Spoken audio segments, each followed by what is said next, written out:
What's up, everybody? It's Stick Braxton, aka Clues Creative, and I'm about to do something I wanted to do for a while. Um, like I said, I don't know if you've ever been on this channel, if you've ever heard me talk about Cowboy Bebop. Cowboy Bebop is my favorite anime. Got the shirt, wrote Easy Come, Easy Go, which is a basically a free verse collection that does I guess a poetry type thing for every episode plus the movie. Um, Go get that now. I love Cowboy Bebop is basically all I'm saying. Um, and what I want to do is I kind of wanted to tier rank the episodes. Cowboy Bebop is probably the closest thing for me as far as the perfect anime is.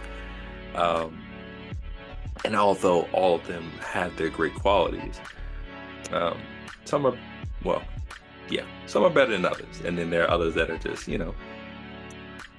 don't reach the level of other ones. So I wanted to kind of tier rank these. Um, First and foremost, your list is your list. Let me know what yours is in the comments after you watch this. Um, I'm gonna be honest, any type of like I'm an idiot comments, they don't really matter to me, bro. Like your list is your list, and that's cool. I think that's dope. We can chat about that and why you had certain things higher or lower. That's cool. I really don't care. But this is my list and how I feel about things. I really don't really have criteria too much except for how I felt about each. That's really what this boils down to. Now, I'll try to explain my choices, but I'm talking a lot. Let's just do this, right? First up is Asteroid Blues. Cowboy Bebop starts off with a bang. I think this is a really good episode. Oh, I have to label the rankings. At the bottom we have It's Okay for What It Is, which is exactly how it sounds. Um, you know, the episode is serviceable. I'm not gonna skip the episode. Probably only best through as far as best watch as a watch through. So I usually watch Cowboy Bebop once every year. So I think It's Okay for What It is one of those episodes where I'm only watching it when I'm doing my watch through. My annual watch through. Doesn't mean it's bad, it just means that, it's one of those ones where like I just don't care to watch it on like a random watch, right? Good is slightly above that, so you might catch me watching that on a random, Tuesday or whatever. Less likely than the upper categories, upper tiers, but if I'm in the mood or if there's like a situation that calls for it, I'll watch it. Really good means it's just that. Like probably there's something in the episode that maybe doesn't quite hit the levels I'd like to, or like things happen um that I wish had been different, or maybe there's like some choices that they made there that kind of keep it from being in the greatest category, but definitely one of the better episodes of the series, and just missing out on what is the top, which is the greatest, which these are ones I can watch at any time, and it's like literally January, May, September, on a random Saturday, Sunday, whatever. I'm watching this. It's one of my favorite anime episodes of all time. So those are the rankings. Um, yeah, I'm done talking now. So, like I said, Asteroid Blues starts off the anime with a great episode. Introduces our characters Spike and Jet. Doesn't give you too much. Definitely gives you the idea that they're definitely bounty hunters. But yeah, I've always liked the music in this one. The music really kind of sets the tone for the rest of the series. Spike versus Asimov is his name. Their fight's pretty good. I like Katarina's involvement. Definitely sets up Spike's, iffy nature with women throughout the series. Yeah, I think this is a really good episode. I think it's again sets the tone of the series very well, and kind of gets you going as far as what Cowboy Bebop's going to be about. Straight out strut, we introduce Ein, everybody's favorite pup. I still want to get my own corgi. I'm definitely naming it Ein. That's just how things are going to go eventually when I can get over my fear of losing a pet. Um, but great references to Bruce Lee, great references to, the Primo Abdul-Jabbar in the Bruce Lee movie. Um, the thing about this episode though is I wish there was more action between Spike and our villain or our bounty of the week, because it seems like it calls for it, and it just, I don't know, it just never hits that. You get that moment on the bridge where they do have a little fight, but like the action's really not about them, it's about I jumping off the bridge. And you just wish that, him and Abdul could have more of a battle, right? But they don't. The dogs, the dog chase scene, really good. Again, the music is great in this one. Yeah, I think I want to put this one in the good category because, yeah, definitely the good category. Yeah. How I feel about Honky Tonk Woman. This is where we are introduced to Faye. I think Faye is a very strong character. We kind of get the sense that, her introduction is so great as far as like being a badass, just like it's just undercut so fast with her getting captured. Um, but that kind of leads into her character. That's kind of a common theme for her, common trope is that she puts herself in a situation that maybe she wouldn't get in if she had like a companionship or some type of family, which is really what the show's about. Um, and then we get her to see her and Spike interact in this one, and kind of sets up what I feel like really should have been a relationship of the show. Not of the show, but like how Spike probably should have ended up if he was able to get past Julia, um, and that situation. Again, this is another one where like the action is there, but it's kind of minimal, and it's really more about the setup of how we get um the members together. And even this one, it doesn't really show them getting together. It's kind of the beginning of it, but not necessarily the start of that, or the culmination of that. It's like the beginning. Um, the music's good in here, but it's not as good as maybe the first two, or it doesn't hit the same. Um, I did like the space battle outside with Spike and shooting the space and being able to get the token back or keep the token or whatever. Great ending to the episode. Yeah, this one probably is in the good category, and I have it above Stray Dog Strut. So we're gonna put that there. The next one we have is Gateway Shuffle. Now, initially, not one of my favorite episodes. Not necessarily bad, but one of those ones where it's like, I think when I first watched Cowboy Bebop, I had the DVDs where you would get 4 episodes of pop, and this was like the last one of the DVD. Now, granted, I'm gonna be honest. After the first couple episodes, I immediately bought the rest of the DVDs, so it got me hooked, right?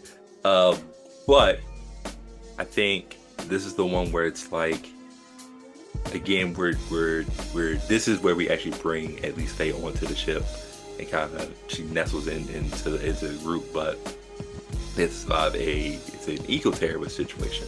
Now, for me, not a lot of action again, and at the time I was probably like, episode, if you compare it to the other one, not as heavy on the action as far as like, now the shootout's kind of crazy at the beginning, which is wild. But if you look at it, it's very, you kind of tie similarities with like, it's almost like if PETA and like a real terrorist group kind of combined together.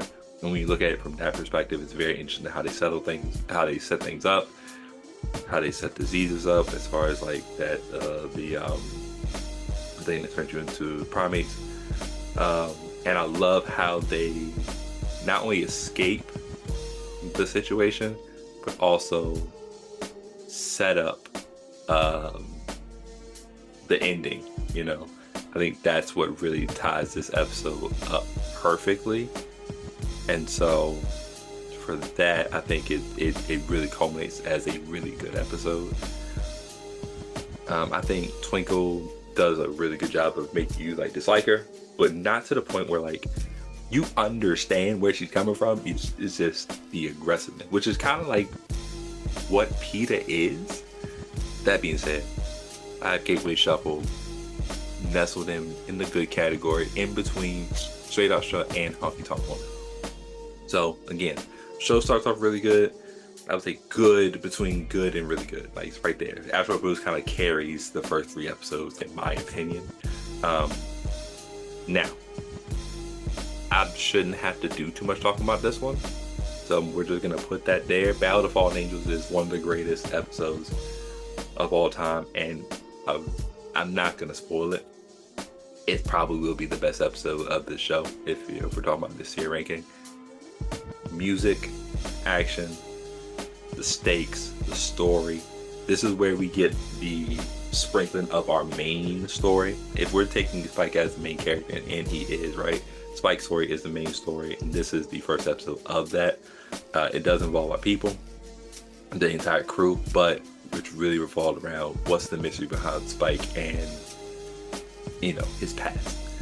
And this is the first time we introduced the Vicious, and it's really pedal to the metal from the very beginning. And I think that's what really, you know, really puts this episode up top. Like, they don't waste any time. We get right to the shits, and it really doesn't slow down there, because we finally get to see Spike like really serious. And it's not that he wasn't serious in these other 4 episodes. Like, he has his moments, but this is where he's like, everything kind of turns, and this is as close as we get to who Spike used to be. And I think that's what really makes this episode go. Just that church scene, and how he takes out everybody, you know what I'm saying, and how he goes to save Faye, even though it really wasn't about Faye. Part of me wants to believe that part of it was about her, and kind of saving her, because he doesn't want to lose another woman in his life, right? Even if he doesn't necessarily like her. Battle of Fallen Angels, again, Spike, Vicious, their quick little battle, and Greenbird playing as Spike's thrown from the window, but as he sneaks a grenade, and you know, it's top flight cinema. What was that? Top flight cinema. One of the episodes where if you never, I think you can show that to somebody and be like, listen, watch this. If this intrigues you, go back and watch the first 4 episodes and then continue the rest of the series. Bebop has this thing where there are episodes where you can just pick up and just give it to somebody and watch. This would probably be the one I would suggest, for sure. I think next we have, what is this? Sympathy for the Devil. Now, I'm gonna be honest, bro. It's another one where it's like, I think the more I watch it now, the more the episode really connects with me. Because if you really think about it, this episode is kind of creepy. But that title, Sympathy for the Devil, this person is kind of like super pure evil. But when you learn the story and his backstory and the reason he is the way he is, that's where that title comes from, Sympathy for the Devil. You know, yes, winners are feeling right, and he's a monster, bro, but he's in a kid's body, so it gives that counter yin and yang, counterproductive type of situation. And yeah, I just think that what they do with this episode and just how it comes in. Now, I will say, I'm not the biggest fan of how it ends. Like, the fact that the kid is basically indestructible, or Win is basically indestructible. Like, so they have to nerf him by having that special bullet made for Spike and like shoot him in the forehead or whatever. Which, listen, I would like to say I get it, but it's like a werewolf. How they what is werewolves is like silver bullet. It's like other than like why are we doing that? I don't know. Other than that part of the episode, I do just like that ending. How you kind of look at Spike like, do you get it now? And it's crazy because Spike, it's foreshadowing because Spike won't get it until like the very end, and I think it's kind of telling. And I think Spike even then is like, it's like when you're a young person, and that older person's kind of trying to give you game and trying to tell you, hey, you know, things are gonna be like this, and like you're young and like whatever. I'm not trying to hear that. And I think Spike was at this moment. It's like, you know, Spike's not young, or you know, Spike's young, but Spike's not inexperienced with life. But he won't understand the message until way later in the series. But I have to give this one, it's a really good episode. Is it better than Asteroid Blues? Action wise, no. Music wise, no. Narratively, yes. Character wise, yes. I'm gonna push and I'm gonna say they're both equal, but I'm gonna have Asteroid Blues very slightly ahead. Could change it later, we'll see. I think we have our first Jet episode next. What is this? This is actually Heavy Metal Queen. Cool episode. I think it's good for what it is, honestly. Not a bad episode. I want to make that distinction. This is also where I've gotten the idea of wanting to do a Prairie Oyster.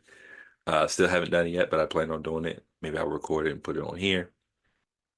But I love the character of, you know, VT. I think she's really badass. I think she's really a strong representation of a woman character. Maybe even stronger than Julia and Faye combined, if we're being honest. She doesn't have like the fisticuffs version of it, but she's just how she carries herself and how she's able to hold herself high in a probably a male dominated situation. I don't think we even see, I can't remember now because I'm drawing a blank, but I don't think we even see another like female truck driver in the highways, in the space highways. This one is less action. This is more about, you know, just getting in a sticky situation, getting out of it. I do think the funny side mission of the bounty of the week is kind of fun. But yeah, it's one of the ones where like I only watch it via a watch through or rewatch. So I'm gonna put it in the it's okay for what it is category. Next we have Waltz for Venus. Now this one is sad as fuck. Yeah, I think there's not an episode sadder than this. You could kind of think Symphony for the Devil is sad. Nah, Waltz for Venus is way sadder than this, bro. Yeah, this one. The thing about this episode really is like the good thing about Cowboy Bebop is that you're going to inevitably get connected to a side character that's either not going to reappear ever again or they're going to die. And that's a problem if you're one of those people that get that's used to watching series where you meet people and they're around for a little while. No, Cowboy Bebop doesn't even play around with those games. Rocco is a kid or a guy who is trying to do the right thing. He just has a bad way of going about it, and you want him to win. You want him to come out on top because he's trying to help his sister out, and he's working on Spike's emotional side, and he's trying to be his student, and he learns from him, and he finally does that moment. He finally learns from the moment during a real life tense situation, just for things to end the way that they do. And then for Spike having to go talk to his talk to her sister, talk to his sister, and kind of letting her know that your brother wasn't a bad guy. He was actually one of the best. And Spike having to deal with loss like over and over and over again is kind of a. It's not like he's numb to it. It's just like he's able to explain it away to other people, even though he's not great at accepting it himself. Um, yeah, really sad episode, man. Walter Venus. Yeah, this one's interesting because like it could go in really good. It's either high end good or probably back end really good. I'm gonna go back end really good for now, and really it probably could go higher because narratively it's really good. Jim with Edward. See, here's the interesting thing about Edward episodes, man, is that they're meant for laughs. They're meant for laughs, and the episodes are they're meant to laugh, and they're like meant for you to. They're not gonna be a lot of action, basically, in the traditional sense.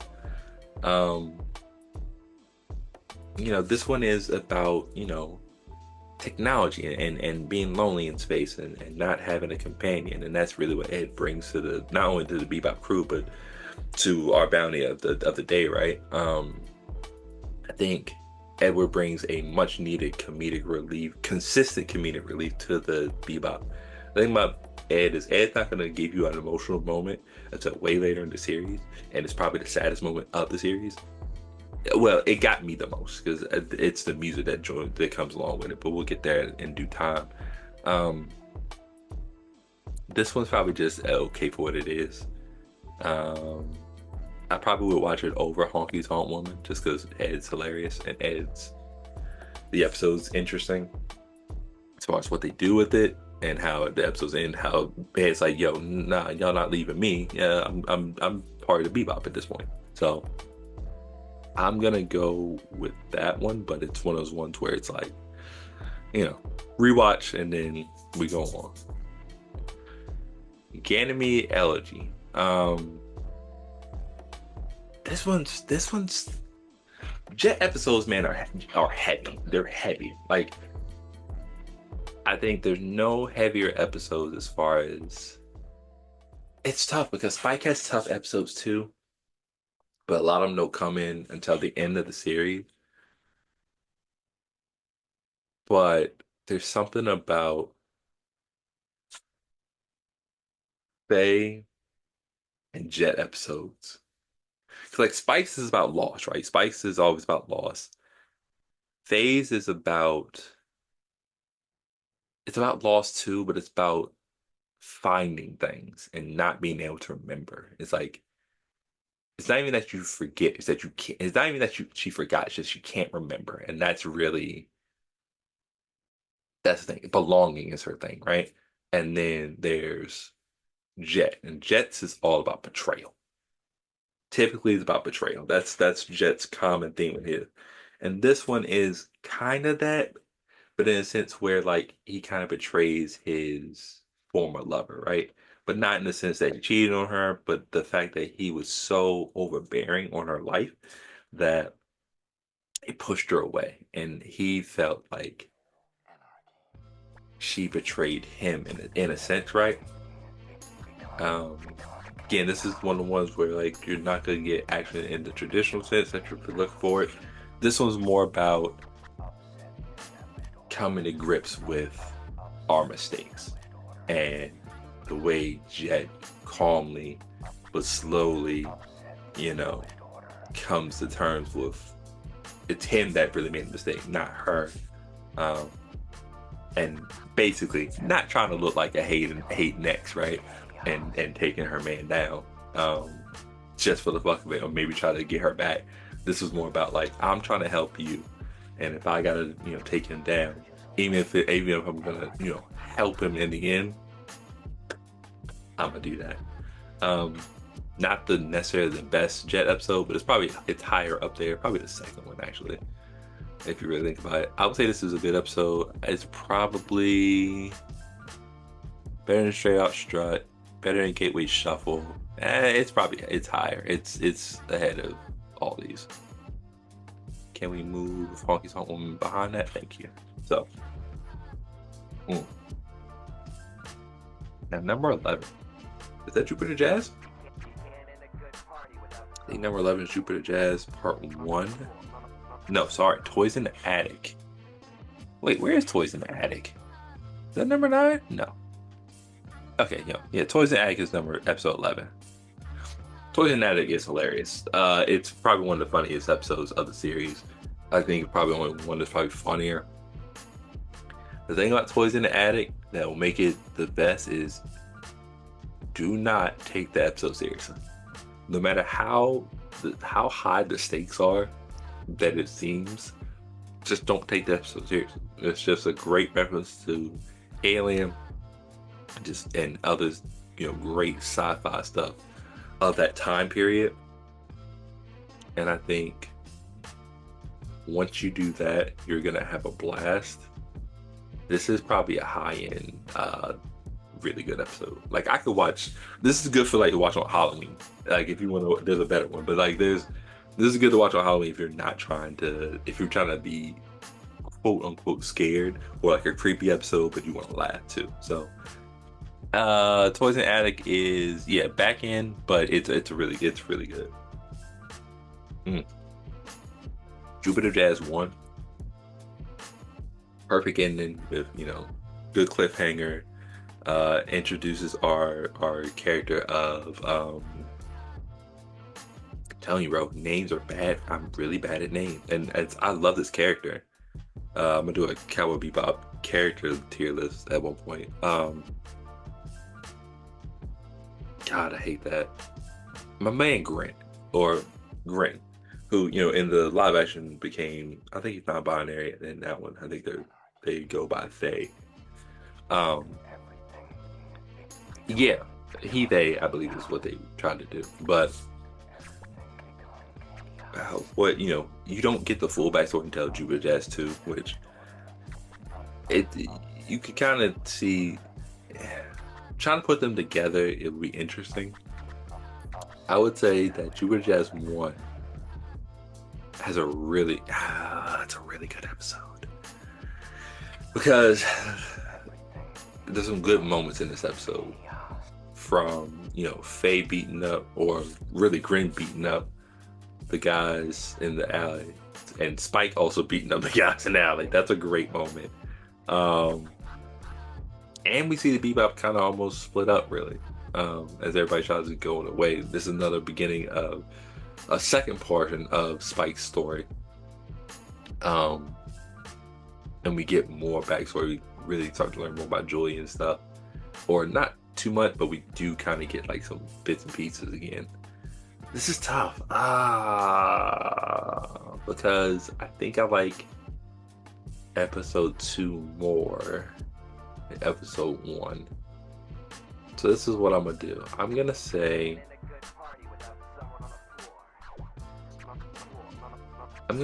that Jupiter Jazz is high end, really good, part 1.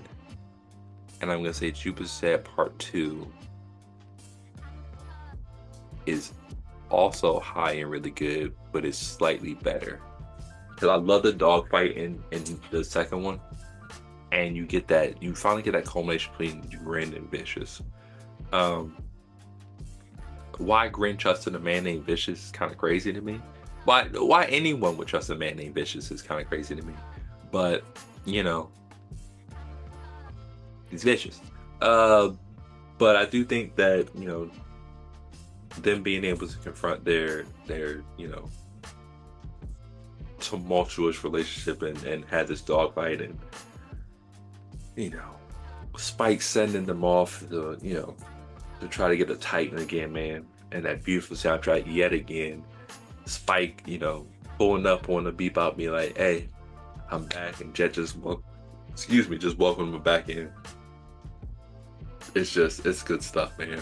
It's such good stuff. Yeah, definitely high end on those. I think we have what is this one? Sorry, I gotta that text is small as hell. Be sure to follow, man. I don't do a lot of these. I don't always have the time. When I do, I try to do them when I can. Bohemian Rhapsody is one of the ones where it's like, you know, it's good for what it is. Is probably better than Heavy Metal Queen. Actually, you know what? It's funny though, just seeing them go and into the spaceship with old man and how everybody's really high. Um, yeah, it's not better than Heavy Metal Queen though. Like it's a cool episode, man. It's just that I wish they did more. I do like the battle between the battle between Ed and Chessmaster Hex and how they kind of go off. And I like how the ending is basically, you know, it's kind of a commentary on how the government can use people and didn't realize how somebody actually got the government back. Basically, it was like, hey man, y'all did this to this man. Y'all lucky he basically forgot, and we don't even want the bounty. Forget the bounty. Just leave that man alone. Let him play chess, and then him, die playing one last game. They really, really cool, but yeah, it's okay for what it is. Definitely one of those ones where I will watch on a rewatch. Um, but you can get a lot of this. I want to say that on the ones that it's okay for what it is, you can get a lot out of those episodes if you really pay attention to the episodes, like for sure. My Funny Valentine, we get our first, Faye episode. Um, and it's crazy because like this is like the least of our problems when it comes to Faye. Like we do learn that, it's cryogenically frozen. And, how she got to be who she was and like basically not trusting people and how she got into debt. It's definitely funny. But and you don't get that sense that we're supposed to really feel bad for her just yet. Like being in debt is crazy. Like it wasn't her fault. Like how her parents got in that accident, and how she's basically a 70-year-old woman in a 25-year-old girl body. So that's kind of rough. However, it's kind of played for laughs, which isn't bad. Um, but it does set up the rest of the series where we realize that, you know, memory loss is scary. It's almost like a commentary on like dementia and like Alzheimer's and how, we lose ourselves when we start, when our memories start to fade and it's hard to regain a sense of self. Um, yeah, My Funny Valentine is when you look at it a certain way, it's kind of tough. It's a good episode. It's a good episode. I would say right slap in the middle of good, the good category. So, Black Dog Serenade. This is the best Jet episode. We learn what happened with Jet. We learn um, why he lost his arm or how he lost his arm. He confronts, his past, and this is the ultimate betrayal, man. Jet really endures the ultimate betrayal because if you can't trust your partner, who can you trust? And it's crazy because like Jet does have this thing where he like just trusts people. I don't know how he got up with Spike from the beginning. I think he kind of explained it at the beginning of the series, but his willingness to trust people without really vetting things and his trust in the ISSP really kind of sets him up for his downfalls. Um, so for him to learn that it was his partner who set him up, he was on the payroll, and then having to basically office man, it's kind of crazy, man. And it's tense and like the music and like every the way they do the colors, how they do like the ship as they're invading it, and then they had like the dogfight and as well. It's a really I gotta say this is one of the greater episodes. Um, for me personally, it's definitely up there, man. Like it's that good. Um, Jupiter Jazz really good too. It could go in the greatest. I could see it. I wouldn't be mad if somebody had Jupiter Jazz as one of the greater episodes. I wouldn't.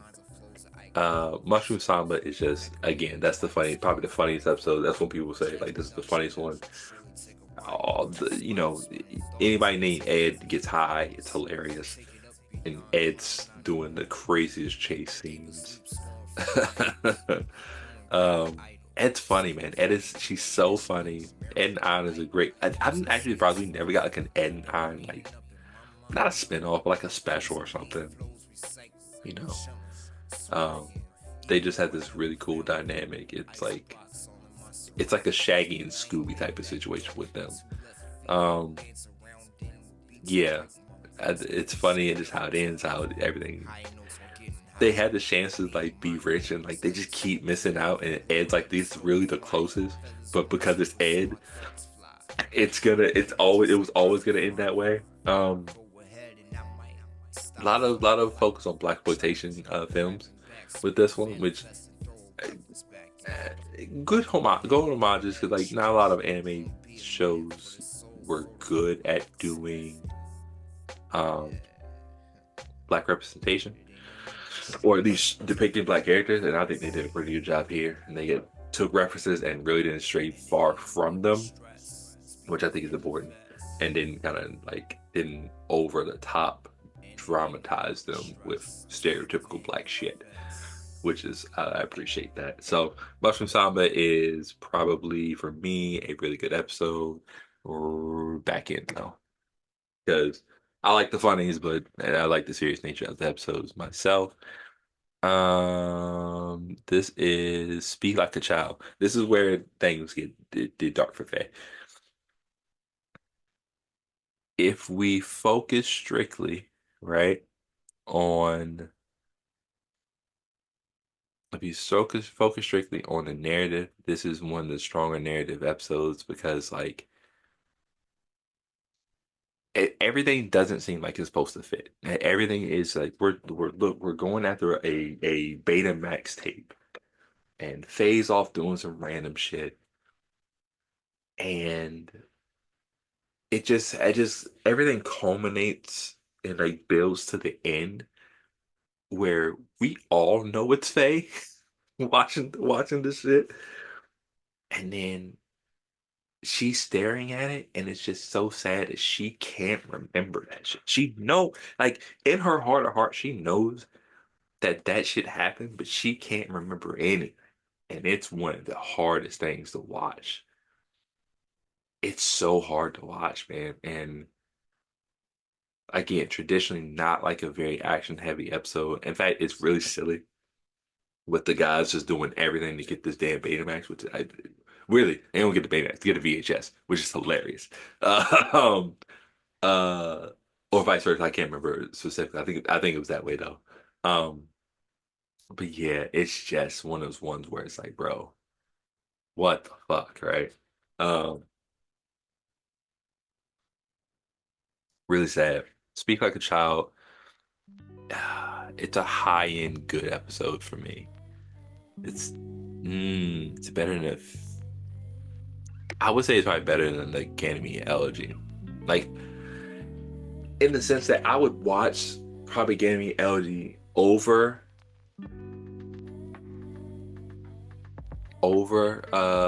Speak Like a Child, but I think Speak Like a Child is a better episode as far as like what they set out to accomplish and how they execute it. It's really good. Wild Horses it's okay for what it is. Um, Probably better than I like it better than Bohemian Rhapsody. And you know what? I'm gonna bump it up over Heavy Metal Queen because it has the best quote of the series.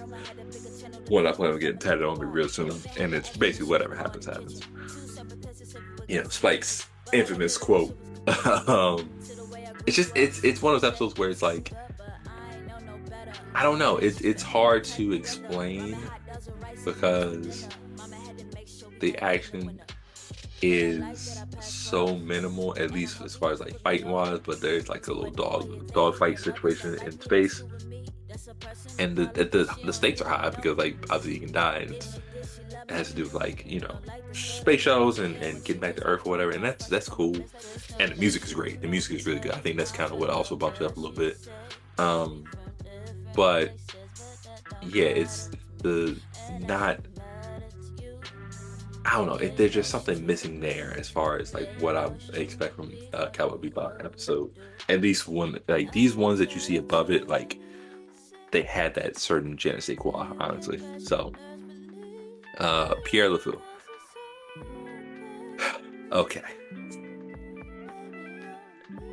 I am. This is one of the greatest episodes, right?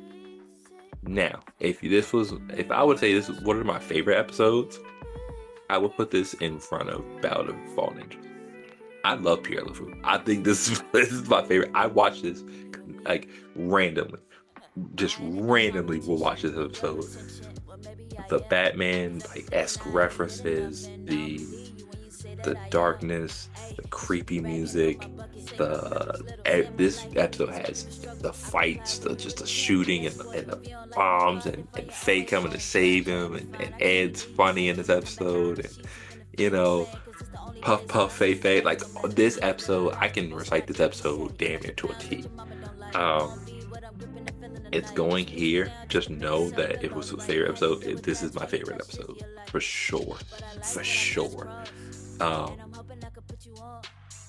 and it's gonna, yeah, dog. Favorite episode, it'd be number one, easily number one for sure. Just trying to speed through these.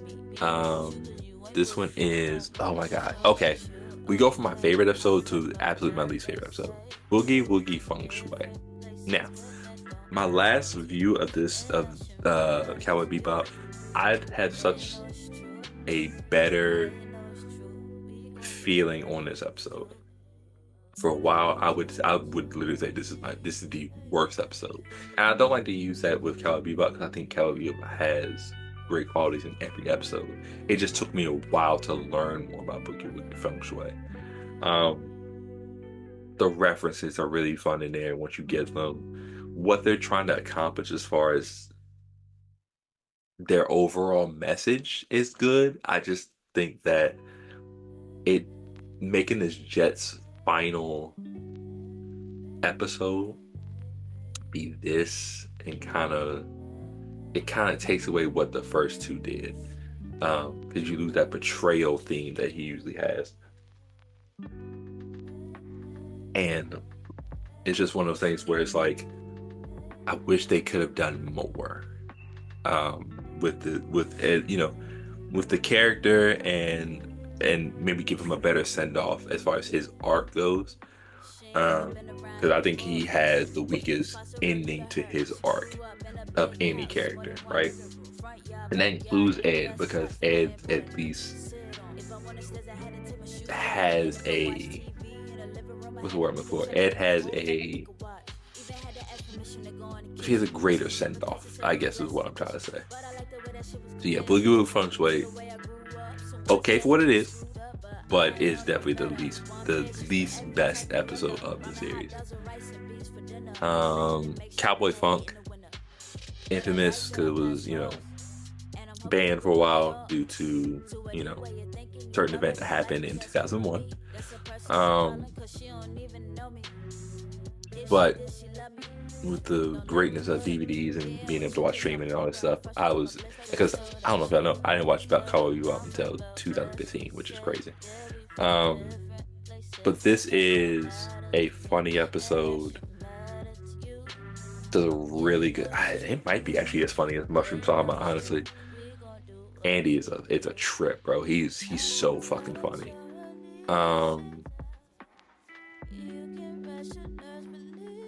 I would say it's good though, because So for Andy to be Spike's rival, and like they don't really have like a crazy like back and forth as far as fighting is kind of disappointing. Um, but it's a higher end good episode though. Teddy Bomber is actually funny even for a terrorist. Because again, what he's saying does kind of make sense. It's just like, bro, you're going way too hard about it, and your name is Teddy Bomber, and you use teddy bears to do that. It's a lot. It's a bit much. Brain Scratch is one of those deep philosophical episodes that if you watch multiple times, you're gonna get more and more time. And the way things have gone over the last 5 to 6 years, and how people really lock on to certain things, people, whatever, and will treat it like gods is pretty creepy, and kind of speaks to this and just the idea of like social media and like cult like behavior. This is the episode. This is kind of a creepy episode to watch. High and good as far as just like best episodes. Honestly, I don't know. So it's higher than Cowboy Funk as far as like best episodes. I'm gonna put it there. It could flip flop just depending on the day and time, but yeah, definitely there. Hard Luck Woman. We learn about Ed's dad in this episode. We learn about Faye's, childhood home. We meet one of her old friends who, like I said, is an old woman. Recognizes Faye, which has got to be creepy. I don't know why she didn't freak out. That's always been a weird thing for me.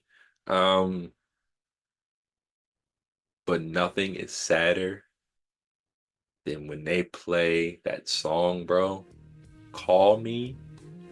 And Ed just leaves, and she just leaves the Bebop crew, and leaves the eggs, and then Spike's at the window and sees the picture that she leaves, and then they just eat those eggs, and then Faye's also not there, so they're really freaking out. Like, we're losing people, even though they didn't want the people on the shit in the first place.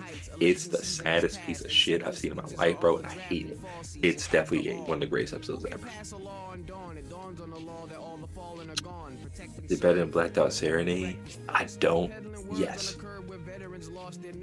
Narratively, it's better than Blacked Out Serenade. Even though like the action is better than Blacked Out Serenade easily, but like Hard Luck Woman is like I hate watching that episode because I know it's gonna make me feel like certain way. Like I get the goosebumps listening to that stupid song and watching Ed leave because like it's so sad, bro. And then watching Faye like lay down where her bed was, bro. I don't like that. It's one of those things, man. We get to our final 2 episodes, Real Folk Blues. They're both 2 of the greatest episodes ever.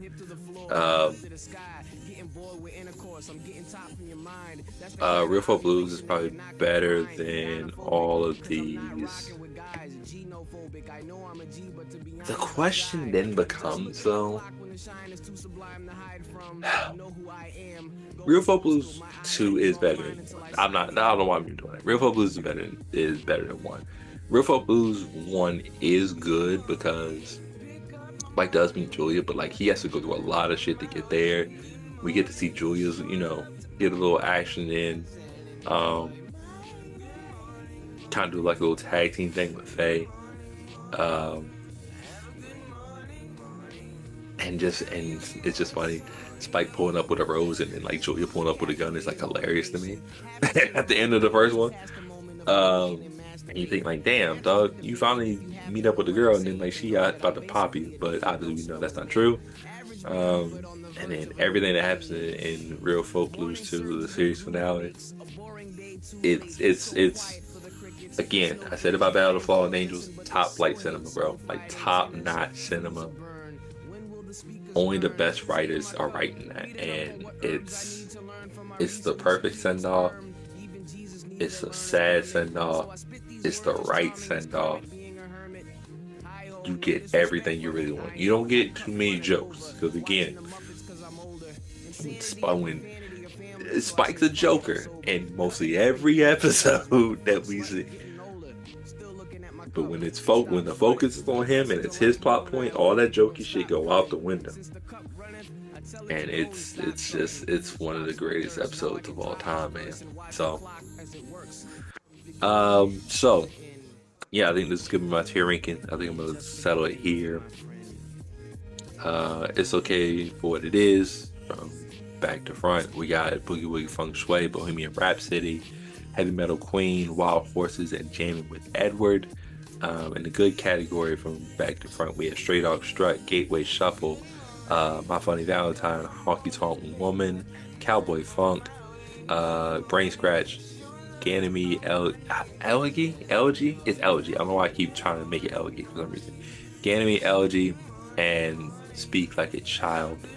Um, then in the really good category, we have Mushroom Samba. We have Toys in the Attic, Waltz for Venus, Sympathy for the Devil, Asteroid Blues, and Jupiter Jazz 1 and Jupiter Jazz 2.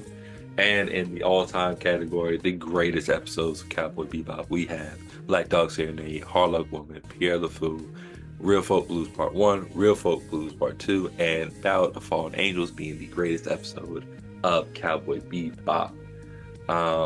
Yeah, so that's my tier ranking of the Cowboy Bebop episodes. If you're interested, if I were to put the movie in this, I would probably have the movie in the really good category, probably right above,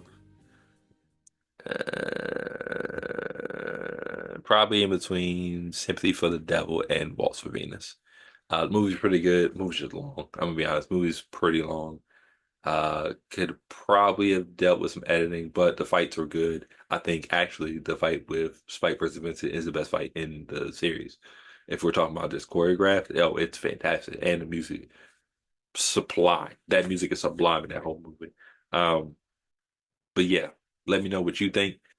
Let me know how you would have ranked stuff. What is your favorite episode of Cowboy Bebop? What do you think is the least best episode of Cowboy Bebop?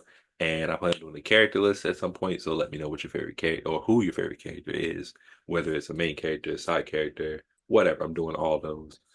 Um, but yeah, be sure to like, share, and subscribe. I hate saying that, but that's what I'm supposed to say. So if you like Cowboy Bebop, again, be sure to buy Easy Come, Easy Go, the poetic companion to Cowboy Bebop, where I write 27 free verses for every episode of Cowboy Bebop and the movie. Um, they are written from different perspectives, from different characters, depending on how I felt during the time when I was writing. It's one of my favorite things to write. It was a personal passion project.